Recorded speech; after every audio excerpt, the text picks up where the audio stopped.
Hello! Alors, comme promis, je vais commencer des, j'espère, courtes vidéos, mais comme j'aime beaucoup blablater, ça risque de s'allonger. Donc, des courtes vidéos sur les modèles de serviettes que j'ai créés. Et grâce à l'historique Instagram, j'ai pu retrouver le premier modèle que j'avais dessiné. J'étais sûre que c'était la sirène. Et pas du tout, c'était le portail sacré.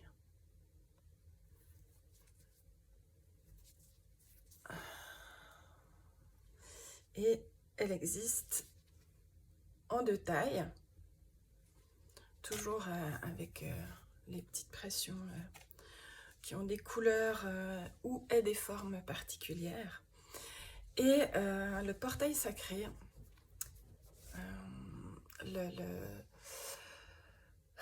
je vais dire la biographie de ce dessin que j'ai, je vais essayer de le...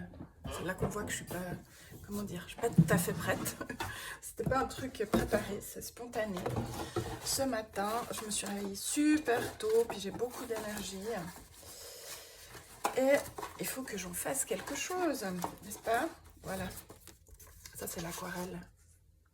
Donc je suis quand même assez contente, je trouve que j'avais réussi à bien balancer les couleurs, même si c'est pas pile poil pareil, hein, mais c'est un peu toujours ce qui est délicat quand je passe de l'aquarelle au tissu, c'est que ce soit suffisamment contrasté, qu'il n'y ait pas trop de blanc, enfin c'est plein de petites choses comme ça auxquelles il faut faire attention, parce que sinon c'est laid. Je vais me prendre un chewing-gum, même si vous ne sentez pas mon haleine du matin. Donc, ce portail sacré, j'avais canalisé cette idée, enfin je dis canalisé dans le sens où, on va dire, depuis cette deuxième période de ma vie, après mon gros pétage de plomb, ma grosse crise de la quarantaine, ce qui a changé dans ma façon de créer, c'est plus que j'ai une volonté et je crée, mais c'est que je reçois une idée, et puis je mets mon énergie au service de cette idée pour la créer le plus fidèlement possible, tout en y mettant qui je suis.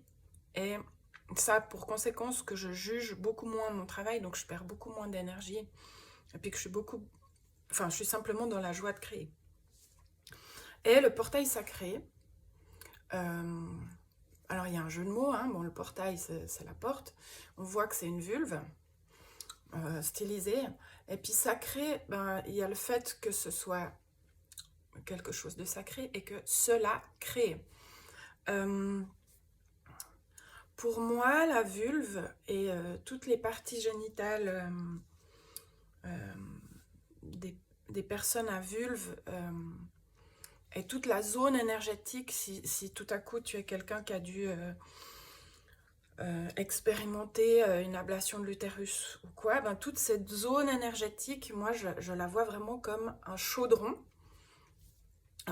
créatif dans lequel j'incube mes idées, mes désirs brûlants. Quand je parle de désirs brûlants, bien entendu, il y a la sexualité, mais c'est au-delà de ça, c'est tous les désirs que je m'avoue même pas, tous les désirs... Là, je regarde dehors, j'ai l'impression qu'il pleut, mais en fait, il pleut pas, je pense que c'est le... Soit mes fenêtres sont sales, soit je vois le prana. Je pense que c'est plutôt ça, vu que c'est tôt le matin. Donc, je reviens sur ma boucle. Que ce chaudron créatif, c'est le lieu d'incubation de désirs brûlants, de projets créatifs, etc. Et que le canal vaginal et la vulve, c'est vraiment le passage qui permet à ce qui est invisible d'arriver dans le visible, à l'esprit d'arriver dans la matière. Alors je me rappelle que mon premier site, je l'avais appelé Noosphère, Noosphire, et puis ça voulait dire faire de l'esprit. Évidemment, personne ne comprenait, donc j'ai un peu changé. Et pour moi, d'avoir ça au fond de ma culotte, parce qu'évidemment, je crée des trucs pour moi, parce que c'est ce qui me ferait plaisir. eh bien, voilà, si tu peux imaginer que tu as la vulve posée sur ça, ben, ça te remet en connexion avec ce pouvoir, cette puissance euh, humaine et divine d'alchimiser, de transformer, d'accoucher d'un être vivant évidemment, mais d'accoucher de projets, d'accoucher à nouveau de soi-même quand on doit faire... Enfin, en tout cas moi je fais régulièrement le deuil de qui j'étais pour pouvoir devenir un peu plus qui je suis. Et puis bah, évidemment euh, j'aime beaucoup la masturbation, où je dis l'autosensualité pour pas être shadowban. Donc ça, j'aimerais bien faire une vidéo sur ce sujet, la masturbation. Est-ce que ça vous intéresserait que je fasse un live sur ce sujet? J'ai déjà trouvé comment en parler pour pas me faire bannir. Donc je parlerai de cookies maison. Est-ce que vous avez faim de cookies maison? Laissez-moi des commentaires, parce que c'est un peu mon défi.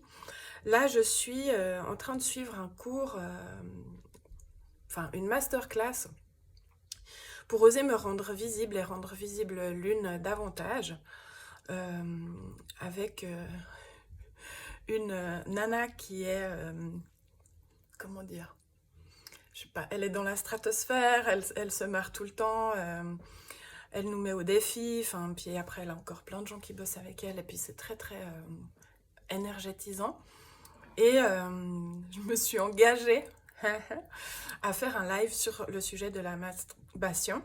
Je me disais, ok, comment je pourrais en parler pour pouvoir vraiment utiliser tout mon humour sans me faire bannir, sans me tirer une balle dans le pied par rapport à tout ce que j'ai déjà créé par rapport à Lune. Et je me suis dit, voilà, ce sera un live sur les cookies maison.